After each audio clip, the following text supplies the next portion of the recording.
नमस्कार बच्चों, स्वागत है आप सभी का आपके अपने ऑनलाइन संस्थान परीक्षा टेक में। मैं आलोक शुक्ला और आज एक बहुत इंफॉर्मेटिव वीडियो लेके आया हूं जिसकी बच्चे सबसे ज्यादा सर्च कर रहे हैं। अभी आपने देखा कि रेलवे की तरफ से आरपीएफ की कांस्टेबल और एसआई की वैकेंसी निकली है। नो डाउट वैकेंसी पिछले साल के पिछली बार साल ना बोले पिछली बार के अगर कंपैरिजन में करें तो काफी कम है, आधी है लगभग। लेकिन ये हर साल अगर आएगी तो बहुत बेहतरीन वैकेंसी है और ऐसे में आपको अभी से तैयारी करनी चाहिए। लेकिन तैयारी करने से पहले आपका जरूरी होता है फॉर्म भरना, और फॉर्म सही रूप से भर जाए, आपका उसमें कोई दिक्कत ना हो, फॉर्म रिजेक्ट ना हो, इसके लिए आपको एक एक स्टेप करने की बहुत ज्यादा जरूरत होती है। मैं आपको इस वीडियो में सब कुछ समझाने वाला हूं, शुरू से लेकर आपको लास्ट तक देखिएगा। बहुत कम टाइम में जो चीज आप कहीं ढूंढ रहे थे वो सब कुछ आपको इस वीडियो में मिलेगा और आपका बड़ा भाई होने के नाते मैं आपकी समस्याओं को समझता हूं, जैसा कि आप लोग जानते हो, और वो सारी चीजें मैं आपके लिए लेके आता हूं जो आपको कहीं ना कहीं आवश्यकता होती है। एक बार आपको मैं बता दूं कि इस बार आरपीएफ कांस्टेबल और एसआई की जो वैकेंसी है बेटा, वो ग्रुप और जोन वाइज नहीं है, जिसका बहुत बड़ा इंपैक्ट पड़ने वाला है। सब कुछ हिला देने वाला है, सब कुछ बर्बाद कर देने वाला है अगर आप लोगों ने सारी बातें सही से समझी नहीं। लेकिन जो बच्चा समझ गया उसके लिए उतना ही आसान हो जाएगा। तो देखते हैं कैसे ये सारी बातें हम लोग समझते हैं। आरपीएफ कांस्टेबल एसआई का कैसे भरे फॉर्म, अप्लाई से लेके मैं आपको प्रिंट तक बताऊंगा। जोन वाइज वैकेंसी नहीं है, ग्रुप वाइज वैकेंसी नहीं है। किसका फायदा होगा इसमें, किसका नुकसान होगा। जैसे महिलाओं का इसमें नुकसान बहुत ज्यादा होने वाला है, तो क्या पुरुषों का इसमें फायदा होने वाला है, इन सारी बातों को हम लोग देखेंगे। तो फायदा नुकसान के बारे में भी चर्चा करेंगे। ये तमाम वैकेंसी जो पिछली बार आई थी, अगर आप देखोगे तो ये वो सारी वैकेंसी थी जो आपकी, मैं ये दिखाने वाला हूं कि इसमें जोन वाइज ABCDE इसमें ग्रुप होते थे। और ग्रुप वाइज में क्या होता था कि किसी ग्रुप का कट ऑफ बहुत कम चला जाता था, 50 से 60 नंबर, तो किसी का क्या होता था, कट ऑफ बहुत ज्यादा चला जाता था। लेकिन इस बार क्या सभी जोन की कट ऑफ ज्यादा जाने वाले हैं, इसको भी हम लोग इसमें समझेंगे। ये आपका फॉर्म का डेट है, 15 तारीख से चालू हो गया है। तो फॉर्म आप लोग भर दो। लास्ट टाइम में क्या होता है, अभी देखो पहले दिन ही बहुत सारे बच्चे नहीं भर पाए क्योंकि वेबसाइट ही नहीं चल पा रही थी, मोबाइल से फिर भी भरा जा रहा था, बट आपका लैपटॉप या कंप्यूटर से नहीं भरा जा रहा था। तो आप लोग फॉर्म अभी भर दो। इसमें कोई जोन का चूज नहीं करना है, इसमें कुछ नहीं चूज करना है। तो ये मत सोचो कि पहले हम सारी चीज सीख लें उसके बाद भरें। इसमें आप जितना जल्दी भर दोगे, जल्दी भरने से फायदा क्या होता है कि जो आपका सेंटर होता है, एग्जाम का सेंटर, वो आपके घर के आसपास होता है। वरना क्या होता है, पैन इंडिया वो कहीं भी आपको भेज सकते हैं और फिर आपका जितने एग्जाम नहीं उससे ज्यादा आने जाने में खर्चा, और एग्जाम के समय जब आपको ट्रेवल करना पड़ता है तो पढ़ाई में नुकसान होता है। वो तो आप लोग बात समझ ही पा रहे होंगे। बाकी हजारों हजारों रुपए खर्च हो जाते हैं। ट्रेन का खर्चा हुआ, बस का खर्चा हुआ, टैक्सी का खर्चा हुआ, ऑटो का खर्चा हुआ, तमाम खर्चे जो लगे रहते हैं। खाना पीना, गर्मी का माहौल रहेगा, पता लगे चलो मैं कह रहा हूं कि ठंडी में भी हो जाएगा, दिसंबर तक हो जाए, तो भी कहीं ना कहीं आपको खाने पीने की तो आवश्यकता पड़ेगी ही, और जिसकी वजह से आपके जेब क्या होते हैं, जेब पे फर्क पड़ता है। तो ये आपकी वैकेंसीज है। कौन फॉर्म भर सकता है, मैंने आपको बताया था इसमें कि अगर आप 18 से 28 साल के हो, इसमें 3 साल का रिलैक्सेशन क्या कर लिया है, इंक्लूड कर लिया है। ये कांस्टेबल के लिए है, लेवल 3 की वैकेंसी है। इसमें टोटल 4208 पद है। और ऐसे ही अगर बात करें आप एसआई में, आप अगर 10th पास हो और 18 से 28 साल में हो तो आप कांस्टेबल का भर सकते हो। और अगर आप ग्रेजुएशन हो और 18 से, आप यहां पे देख सकते हो 18 से 25 ये आपका था, ये आपका कांस्टेबल का था पहले, और अब 18 से 28 हो गया है। ठीक है, ये आपकी कट ऑफ डेट है। इस कट ऑफ डेट से आप लोग देख लीजिएगा कि आप लोग एलिजिबल हो। और अगर एलिजिबल है तो मुझे कमेंट करके बताएं कि आप में से कितने मेरे छोटे भाई, कितने मेरे छोटे बहन फॉर्म भरने जा रहे हैं। मुझे ये चीज जरूर बताया करो कि आप लोग फॉर्म भर दिए हो या फॉर्म भरने जा रहे हो, और कौन कौन तैयारी कर रहे हैं, ताकि जब आपके कमेंट आते हैं ना, तो आपके नाम पढ़ के, कमेंट पढ़ के मुझे जो खुशी होती है, मुझे लगता है मेरा वीडियो बनाने का ये जो मकसद था वो सार्थक हो गया है, और आपके वो प्यारे प्यारे नाम पढ़ के ही दिल कहीं ना कहीं प्रफुल्लित हो जाता है। तो आप लोग मुझे बताओगे जरूर, है ना। ये आपके फॉर्म फीस है। बाकी जनरल के लिए क्या है, 500 रुपए है, और ये बैकवर्ड जो क्लासेस है, ईबीसी है, सर्विसमैन है, इनके लिए 250। ये रिफंडेबल है। ठीक है, ये रिफंडेबल है। 500 में से 400 इनका रिफंड हो जाएगा। इसलिए फॉर्म भरते समय आप लोग अपना ही अकाउंट डिटेल लगाना, इसकी भी मैं इंफॉर्मेशन आपको अच्छी तरीके से देता हूं। ये टोटल वैकेंसी जो आप बोल सकते हो कि 15% आपका 10% ईएसएम के लिए और 15% महिलाओं के लिए क्या है, रिजर्व है। तो इस कारण से फीमेल में आप देखोगे 631 और 420, उसी 4200 वैकेंसी में से कुल मिला के लगभग 1000 पद क्या है, रिजर्व है, जो महिलाओं के लिए अलग, और ईएसएम के लिए क्या है, 10% अलग रिजर्व है। ऐसे ही अगर बात किया जाए यहां पे, ये आपका टोटल वो है जो अब मैंने आपको बताया कि किस प्रकार से कर सकते हैं। ये आपका क्या है, ये आपका है कांस्टेबल नहीं, एसआई वालों का है। इसमें लेवल 6 का है 35,400।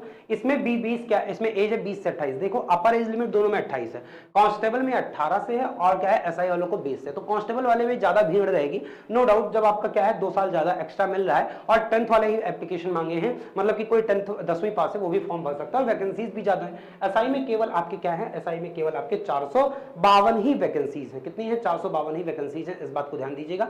ये आप उस चीज को देख सकते हो कि कौन फॉर्म भर सकते हो। और एसआई वाले में भी आप लोग बताइएगा, जो लोग फॉर्म में आवेदन करने जा रहे हो, जो लोग एलिजिबल हो, इसमें आपको 18 से इसमें सॉरी 20 से 28 चाहिए और आपका ग्रेजुएशन पास चाहिए। That's it. इसके अलावा कोई सर्टिफिकेट नहीं, कोई कुछ नहीं चाहिए, ठीक है। कैटेगरी वाला सर्टिफिकेट तो लगता ही है हर जगह। इसमें भी 10% ईएसएम के लिए और बाकी 15% महिलाओं के लिए क्या है, रिजर्व है। तो टोटल अगर देखोगे तो लगभग 113 वैकेंसी आपकी कितनी है, रिजर्व वैकेंसी है, वो भी 400 में से।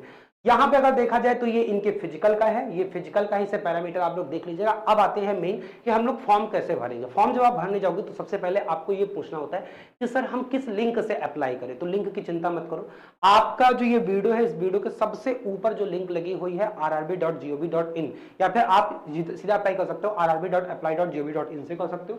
और आपको नहीं याद रखता है तो कोई बात नहीं है, आपका लिंक तो डिस्क्रिप्शन में लगी हुई है। आप डिस्क्रिप्शन ओपन करोगे, टैप करोगे, डिस्क्रिप्शन खुला जाएगा, खुल के आ जाएगा। और जैसे खुल के आएगा ऊपर ही लिंक है, उस पर क्लिक करोगे तो आप सीधा कहां पहुंच जाओगे, सीधा इस वाली वेबसाइट पे पहुंच जाओगे जहां पे आपको फॉर्म भरना है। फॉर्म भरने के लिए आपका यहाँ पे क्या आता है, अप्लाई का ऑप्शन आता है। यहाँ पे क्या आता है, अप्लाई का ऑप्शन आता है। जब आप इस पे अप्लाई पे क्लिक करेंगे तो यहाँ पे दो बॉक्स खुल के आएगा, दो बॉक्स यहाँ पे खुल के आएगा। एक बॉक्स में आपको बता रहेगा कि ऑलरेडी हैव अकाउंट, क्या आपके पास पहले ही अकाउंट है। और दूसरा आएगा क्रिएट अ न्यू अकाउंट।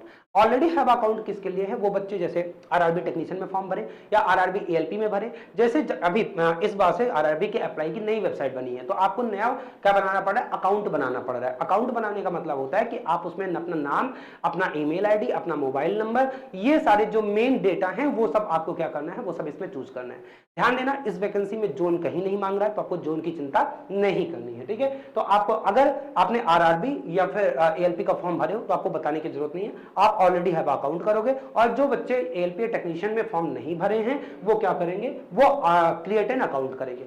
जब आप क्रिएट एन अकाउंट करोगे तो आपका ऑप्शन आएगा, कई सारे वहां पे नाम मांगेगा, ईमेल आईडी मांगेगा, आपका फोन नंबर मांगेगा, जो बेसिक डिटेल है, आपका फादर का नाम मांगेगा, आपके मदर का नाम मांगेगा, उसे भर के आप क्या कर दोगे, क्रिएट एन अकाउंट कर दोगे। और क्रिएट एन अकाउंट जब कर दोगे फिर से आपका क्या आएगा, फिर से आपका यही पेज आएगा। तो यहां से हम लोग बात करते हैं कि जिन बच्चों का ऑलरेडी अकाउंट है और जिन्होंने क्रिएट अकाउंट कर लिया है वो क्लिक करोगे तो आपका क्या आएगा, आपका ये दूसरा पेज खुल के आएगा यहां पे। और यहां पे आपका आएगा, ये आपका जो आपका यूजर आईडी आएगा, इसमें आप अपना मोबाइल नंबर या ईमेल एड्रेस डाल सकते हो। ये वही मोबाइल नंबर ईमेल एड्रेस है जो क्रिएट अकाउंट के टाइम पे आपने बनाया है। अपना ही मोबाइल नंबर डालेगा क्योंकि जितने भी मैसेज आएंगे, जितने भी मेल आएंगे वो आप पे ही आएंगे। तो किसी दूसरे का डाल दो, साइबर कैफे वाले का डाल दो, तो पता लगे कि कोई जानकारी आनी है और वो पता चले किस पे, वो साइबर कैफे के पास जाए। पता लगे आपके पास मेल आया कि एग्जाम पोस्टपोन्ड हो गया, या कोई मान लीजिए कि कोई बहुत खास ईमेल आया कि आपको ये सामान लेके आना है, आपको ये पता नहीं चला क्योंकि मेल तो अपने साइबर कैफे वाले भैया का डाल दिया।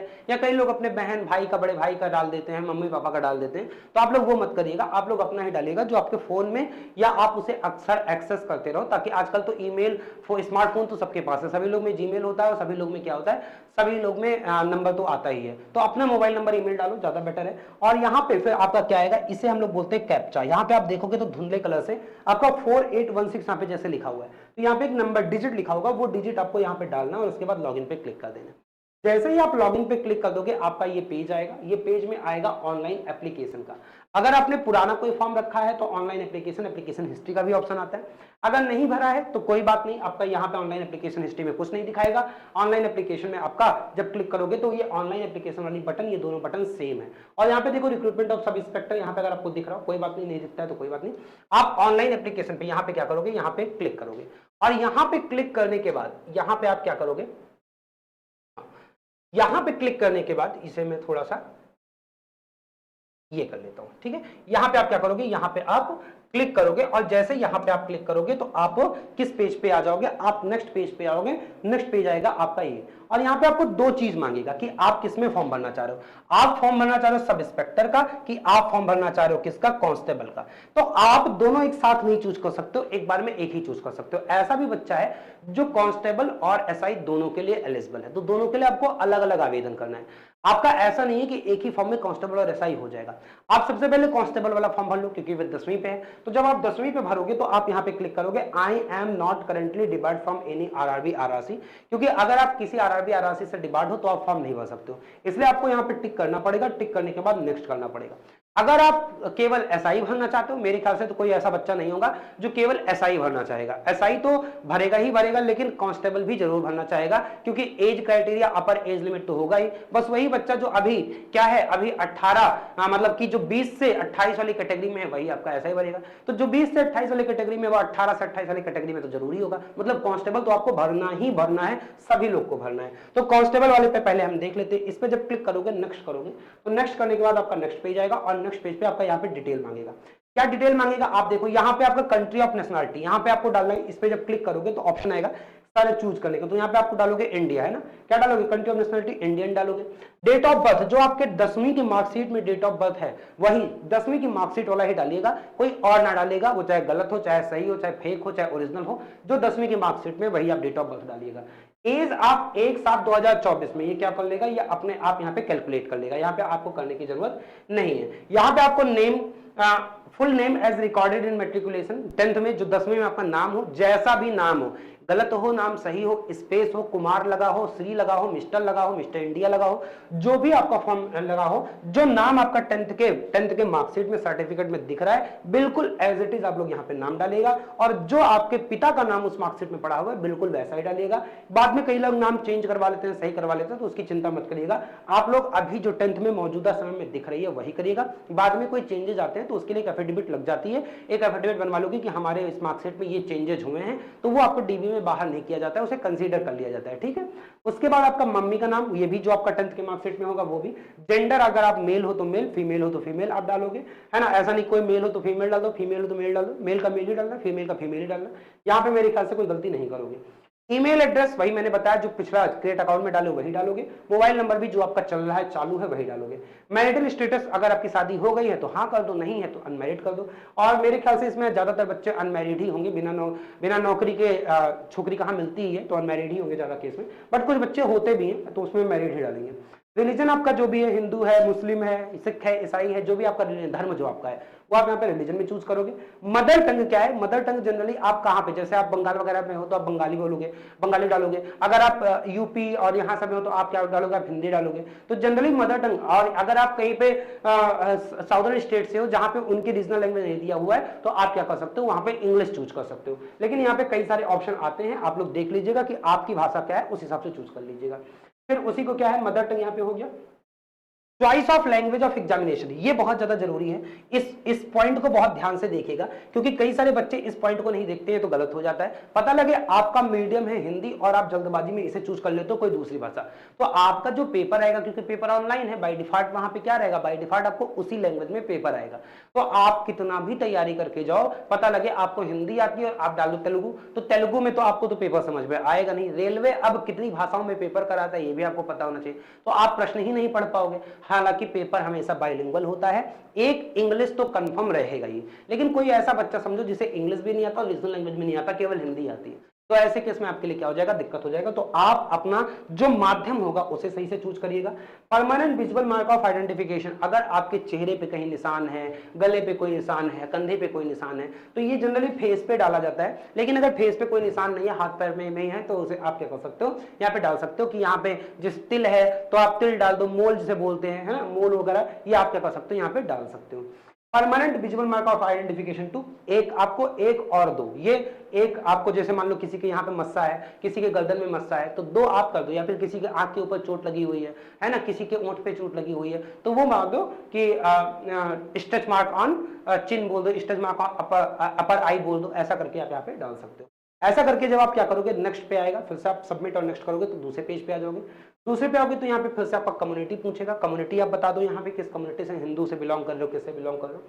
फिर आपका यहाँ पे परमानेंट एड्रेस पूछेगा, प्रेजेंट एड्रेस और परमानेंट एड्रेस।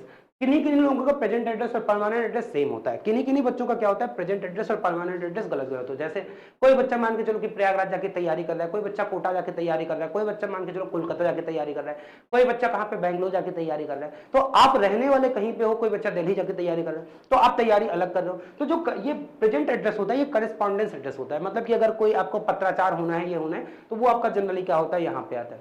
आप जहां पे रह रहे हो। और परमानेंट एड्रेस क्या होता है, जहां पे आपका पैतृक है। तो आप ये समझो कि अगर आपको ज्वाइनिंग लेटर है या कुछ है तो वो आपका परमानेंट एड्रेस पे आएगा, आपका प्रेजेंट एड्रेस पे नहीं आएगा, क्योंकि वहां पे आपका परमानेंट है, कोई मम्मी पापा भाई बहन कोई ना कोई तो रहता है। तो परमानेंट एड्रेस आप बिल्कुल सही डालिएगा, प्रेजेंट एड्रेस भी आप सही ही डालिएगा।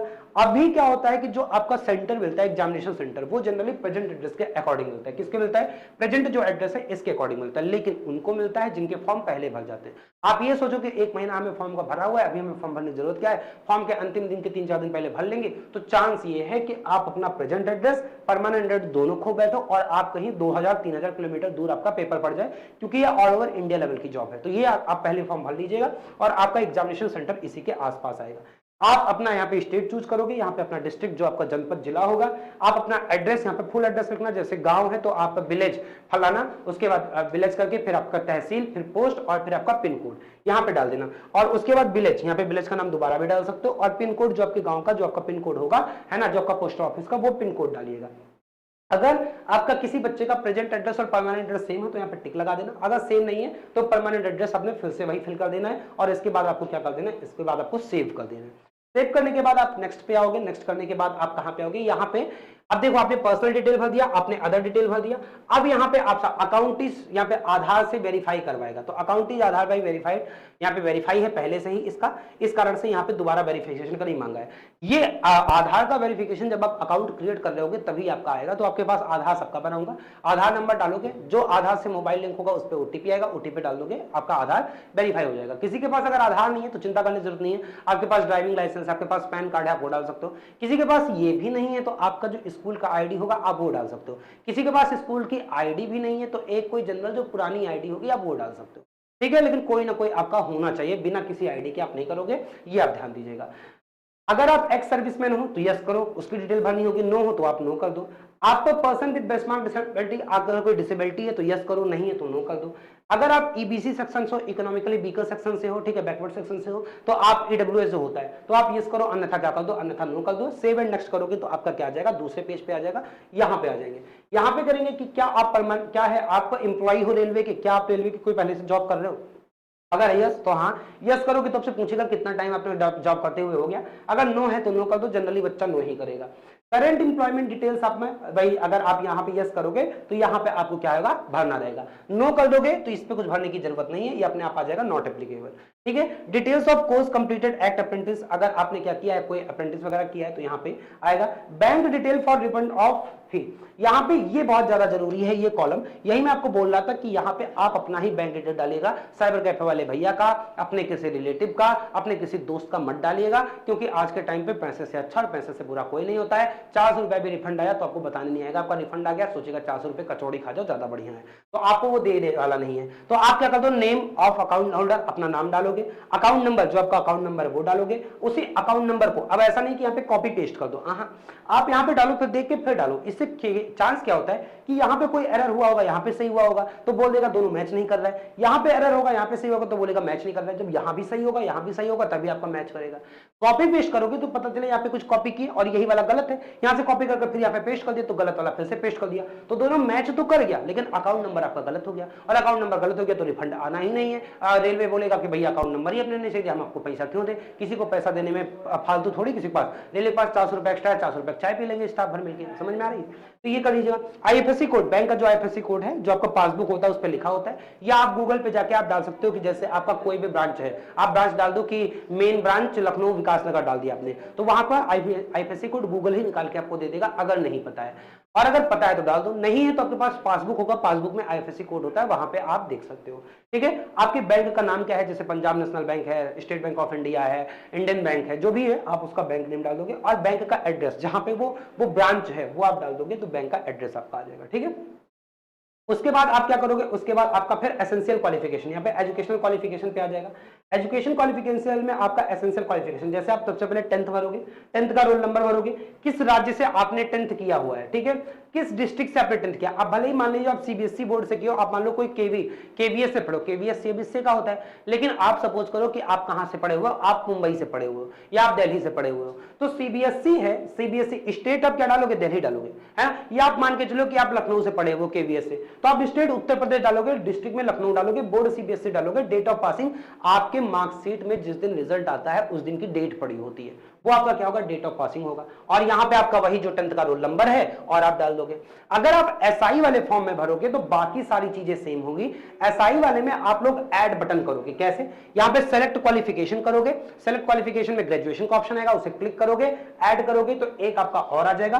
फिर वहां पे आपका क्वालिफिकेशन टाइप ग्रेजुएशन, आपका जो ग्रेजुएशन का मार्कशीट का रोल नंबर है। अब मार्कशीट का रोल नंबर क्या होता है, मार्कशीट का रोल नंबर होता है जो आपकी लास्ट मार्कशीट है उस पे जो आपका नंबर मेंशन होता है वही आपका क्या होता है, वही आपका रोल नंबर होता है। ठीक है, उसके बाद यहां पे क्या हो जाएगा, उसके बाद आपका स्टेट डाल दो वहीं पे, फिर इसका डिस्ट्रिक्ट, बोर्ड और डेट ऑफ पासिंग, ये सारी चीज यहां पे क्या कर सकते हो, डाल सकते हो।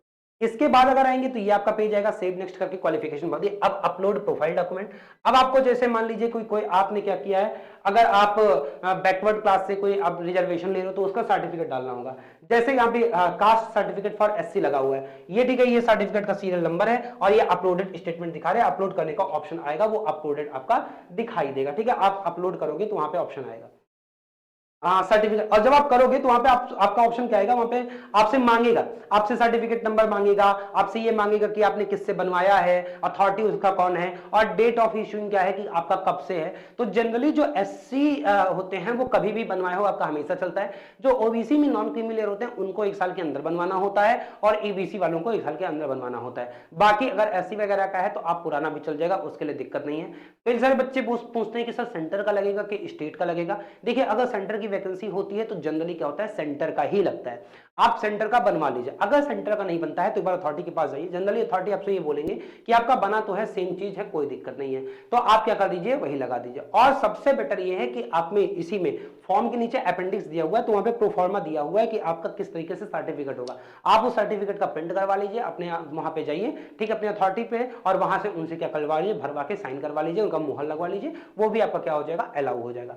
But in general case central government के एग्जाम में सेंट्रल गवर्नमेंट का ही लगता है, ये बात आप लोग दिमाग रखिएगा।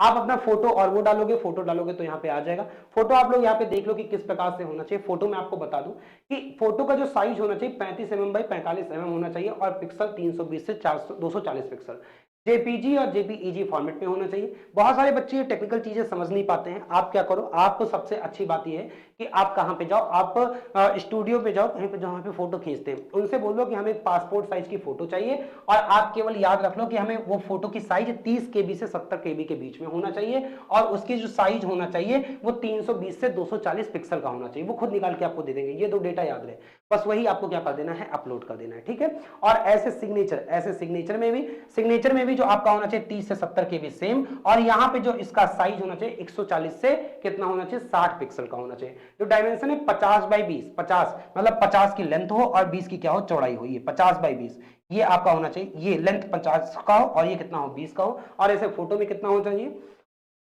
फोटो में कितना होना चाहिए, फोटो में आपका 35 बाई 45, तो 35 आपकी चौड़ाई हो और 45 आपकी लंबाई हो। ये 35 होना चाहिए और ये क्या होना चाहिए, ये 45 होना चाहिए। ठीक है, ये आप लोग ध्यान दीजिएगा। इस प्रकार से आपका पासपोर्ट साइज फोटो, और फोटो बिल्कुल क्लियर विजिबल होना चाहिए। आप फ्रंट में, पीछे प्लेन बैकग्राउंड हो, ऐसा नहीं कि कर्टन मुड़ा हो, कर्टन प्लेन हो, और अगर ग्रे बैकग्राउंड व्हाइट बैकग्राउंड हो तो ज्यादा बेटर आता है। व्हाइट बैकग्राउंड, ग्रे बैकग्राउंड में आपके जो चेहरे होते हैं सही से आता है, और आप कैमरे को देखते हो, आंखें आपकी ऐसे पता लगे हीरो बन के ऐसे फोटो नहीं खिंचाना है, टोपी लगा के फोटो नहीं खिंचाना है, चश्मा लगा के फोटो नहीं खिंचाना है। अगर आपको जनरली ग्लासेस लगते हैं तो आप वैसे चश्मा लगा के खिंचा लो, वरना फ्लैश में क्या होता है, चश्मा लगा के जब फोटो खींचते हैं तो फ्लैश उस पर चमक जाती है, तो आंखें सही से नहीं आती हैं, तो हो सकता है उस केस में रिजेक्ट हो जाए। तो ज्यादा बेटर है कि आप फोटो खिंचाते समय चश्मा आप उतार दो, है ना, कौन सा आपको कुछ पढ़ना है वहां पे, और आप बिना टोपी ओपी लगाए, बिना कोई मास्क वास्क लगाए, बिना कोई स्कार्फ लगाए फोटो खिंचाओ, बिल्कुल क्लियर, और प्लेन बैकग्राउंड होना चाहिए, व्हाइट बैकग्राउंड होना चाहिए। वो फोटो आप लोग क्या करोगे, अपलोड करोगे। अब क्या करते हैं, जब यहाँ पे कर दोगे तो फॉर्म आपका सबमिट हो जाएगा। यहाँ पे करने के बाद आप यहाँ पे ऑप्शन आएगा फाइनल सबमिट का, यहाँ पे क्या आएगा, यहाँ पे आपका सेव हो जाएगा। सेव करने के बाद जब नेक्स्ट करोगे तो फाइनल सबमिट का आएगा। यहाँ पे फिर आपसे पेमेंट मांगेगा। पेमेंट करने के लिए आप यूपीआई भी यूज कर सकते हो, आप नेट बैंकिंग भी यूज कर सकते हो। यूपीआई यूज कर लो, जो आपका यूपीआई होता है यूपीआई आईडी डाल दो या फिर यूपीआई नंबर डाल दो, वहां पे आपका क्या आ जाएगा, आपका गूगल पे है, फोन पे है, उस पर आपका पेमेंट आ जाएगा, 250 रुपए 500 रुपए जो भी होगा, जिसका टैली में आप भरोगे, और वो जैसे पे कर दोगे वो कुछ देर बाद क्या कर देगा, वो कुछ देर बाद आपका सक्सेसफुली सबमिटेड हो जाएगा। और सक्सेसफुली सबमिटेड के बाद आप इस पेज पे आ जाओगे। इस पेज के बाद आपका क्या आ जाएगा, यहाँ पे देखो देखो इसमें क्या हुआ है, इसमें कांस्टेबल का भरा है, इसमें टेक्नीशियन का भरा है, तो पेमेंट कंप्लीटेड दिखा रहा है, एप्लीकेशन स्टेटस उसका वाला सक्सेस हो चुका है और यहाँ पे पेमेंट क्या है, कंप्लीटेड हो चुका है। अब आप यहाँ पे क्या करोगे, यहाँ पे वेरीफाई अगर नहीं वहां पे करते हो तो आप फिर से जब लॉग इन करोगे तो एप्लीकेशन हिस्ट्री में पेमेंट यहाँ पे पे नाउ का ऑप्शन ये क्या दिखेगा, यहाँ पे देखो हल्का कलर दिख रहा है, ये गाढ़ा कलर जैसे मॉडिफाई में दिख रहा है ऐसे गाढ़ा कलर यहाँ पे दिखेगा पेमेंट का ऑप्शन। आप व्यू करोगे तो आपका पूरा का पूरा एप्लीकेशन आ जाएगा, व्यू एप्लीकेशन से क्लिक करोगे तो और फिर वहां से क्या कर सकते हो, वहां से आप प्रिंट भी कर सकते हो। जैसे व्यू एप्लीकेशन करोगे तो यहाँ पे आपका प्रिंट का ऑप्शन आएगा, यहाँ पे प्रिंट एप्लीकेशन कर दोगे तो आप उससे सेव एज अ पीडीएफ भी कर सकते हो। तो ये रही सारी चीजें जो आप इसे फॉर्म भर सकते हो शुरू से अंत तक। बाकी मैं आपको एक बहुत जरूरी सूचना दे दूं कि अगर आप आरपीएफ कांस्टेबल एसआई का तैयारी करना चाहते हो तो टीम परीक्षा प्लस बहुत बेहतर तैयारी इसकी 499 मात्र में करवा रही है। इसके अतिरिक्त ये तो आपका परीक्षा प्लस ऐप पे चलेगा जहां पे सारी चीजें आपको लगी रहेंगी। कोई बच्चा चाहता है कि नहीं सर हम अभी पेट नहीं खर्च कर सकते हैं, अभी हम पैसा नहीं खर्च कर सकते हैं, तो आपके लिए टीम परीक्षा प्लस बिल्कुल निःशुल्क भी आपके लिए लेके आई है, जो आपका इसी परीक्षा टेक चैनल पे परीक्षा प्लस का एकदम जो रेलवे वाली वैकेंसी है परीक्षा टेक पे कराई जा रही है, जिसपे आप वीडियो देख रहे हो और इसी पे आप निःशुल्क में क्या कर सकते हो, क्लास देख सकते हो। सुबह 9 बजे, सुबह 10 बजे और सुबह 11 बजे 3 क्लास चलेंगी। 9 बजे रीजनिंग, 10 बजे जीके जीएस और 11 बजे आपकी मैथ्स क्लास चलेगी। तो 3 यहाँ पे हो जाएगा और उसके बाद अतिरिक्त जैसे 5 बजे आपकी क्या होती है, साइंस भी चलती है। तो साइंस हम लोग आरआरबी में एएलपी टेक्नीशियन और आरपीएफ एसआई सबके लिए, एनटीपीसी ग्रुप डी सबके लिए कवर कर रहे हैं। तो वो आपको शाम को 5 बजे चलेगी, इसी चैनल पे चलेगी। ठीक है, तो आप लोग चैनल को सब्सक्राइब अवश्य कर लीजिए। इसके अतिरिक्त भी अगर आपका छोटा भी डाउट रहा हो तो बिल्कुल निसंकोच होकर अपने बड़े भाई से पूछ सकते हो और चैनल को सब्सक्राइब अवश्य कर लीजिएगा। वीडियो पसंद आए लाइक अवश्य कर दीजिएगा। फिर भी हम अपनी तैयारी को जारी रखेंगे और समय समय पे आपको जो भी इंफॉर्मेटिव चीजें लगेगी, जो भी आपको सूचना प्रेषित करना होगा वो मैं आपके सामने लेके आऊंगा। फिर मिलूंगा। बहुत बहुत धन्यवाद सभी का, बहुत बहुत आभार।